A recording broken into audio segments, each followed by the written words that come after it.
when did Pinky from Cucamonga start coming around? Probably when I started teaching him how to read. Joe. Fucking Joe, man. What year would you say, brother? So yeah, I taught him about let me see. 19 I met him in Palm Hall when he came through. Fucking year was that? 76. 76, 77. And so Tibbs was around before Pinky? No, he wasn't around then. I didn't know Tibbs yet. But let me tell you something about fucking Pinky. So he didn't know how to read. So I give him I want him to do the 8 concepts. So he looked at me and he goes, "Hey, Jayla, can you shut the door right here, please? Hey, Mimi, can you shut it? Thank you, sweetie." Yeah, so I'd verbally have to, sit with him and teach him the concepts and everything.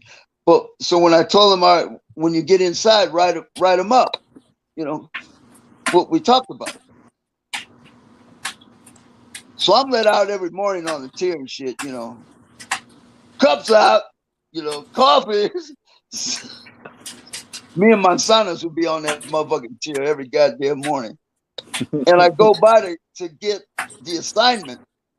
And Pinky looks at me, right? And he goes, "I don't know how to read or write." I said, "Why the fuck didn't you tell me that shit on the yard?" I said, "Okay." Hey, I said, "Ain't no thing, homie. I got you, man." So I taught him, I was teaching him. And I said, "Don't be embarrassed, right?" So anyway, he writes something out. The concept was something about when you leave R&R, do this, and make sure you stay on your tods.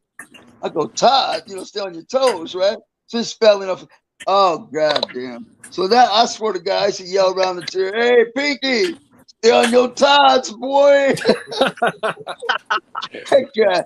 And he was a character. And, I don't know who cut him when he was little or young, but they cut his vocal cords. That fucked up. I mean, they mended him pretty good, but he still talk. He still talk like he still had that little guttural sound to it, man. That's my guy right there, boy. That motherfucker, man. I clown him all the time, though, man. I clown. Most of them motherfuckers like corny. Oh my God, that motherfucker. I would make motherfuckers laugh so much at his expense, right? Because it was long ass arms. So I'd have that jean jacket on, and then I'd put them yard gloves like at the tips of the jacket, where his arms look extra long, and I'd walk like this. I'd say, "What's happening, corny?" And everybody would look, and they'd fucking roll, and that motherfucker get red. Oh man, corn dog, man, that's my guy, Cornelius. That motherfucker crazy. He was killing shit when he was like 16 years old. Man, yeah. We heard. You know what I mean? Yeah, fucking punk from Texas. That's the first motherfucker he took care of for a motherfucker. And he was undercover. I think he was just barely being recruited at that time. That is Sundown Rick Riley, man. He calls you. He says that you're his hero, bro. Yeah, you're his big yeah. That's my guy. Hey, Sundown's awesome, man. I like motherfucker. Yeah. He loved my sister Linda. Yeah. And the truth comes out. That's Sundown, motherfucker, man. But I'm gonna tell you about Sundown. See, we had to use Sundown to get all the radical bitches, right? All these Humboldt County hoes. These bitches would come to the visiting room, man, fucking hairy ass legs and hair under their armpits. But I'm gonna tell you something. These are the bitches that they were revolutionaries for real, man. I mean, they'd get us all kind of guns and weapons and infiltrate shit for us. And Sundown was kind of hey, Sundown, take care of them hoes, man. I'm cool, man. That bitch needs some deodorant. But Sundown was a motherfucker. Oh, so he was a ladies' man, huh? Yeah, he kind of was. He was cool as fuck. I remember one time I had him tape 2 pieces of steel to his legs, right? And then come out of the chow hall or out of the bakery or from the back somewhere. So when he gets to the wing, I tell him, let me get them knives. And he had that fucking that fucking tape you use for that white thick ass fucking what you call that tape? Like painter's tape. Man, that motherfucker. He pulled that shit. All the hair came off. He was like, ah! Oh shit! Oh, shit. Sundown, yeah, man. So anyway, what I like about Sundown, man, he just got on when he got on, man, and I went by the cell that he was living in, and he wrote on the wall, "On the midnight train to Georgia." All right, homie. Don't worry about nothing. Because we both talked about him recently. Tibbs, man. What was your relationship with Tibbs? He just passed away, like I told you, bro. Yeah, well, I seen Tibbs when he came to the pen. He caught a case out of San Jose, and Jimmy Murata. We called him Jimmy Purple.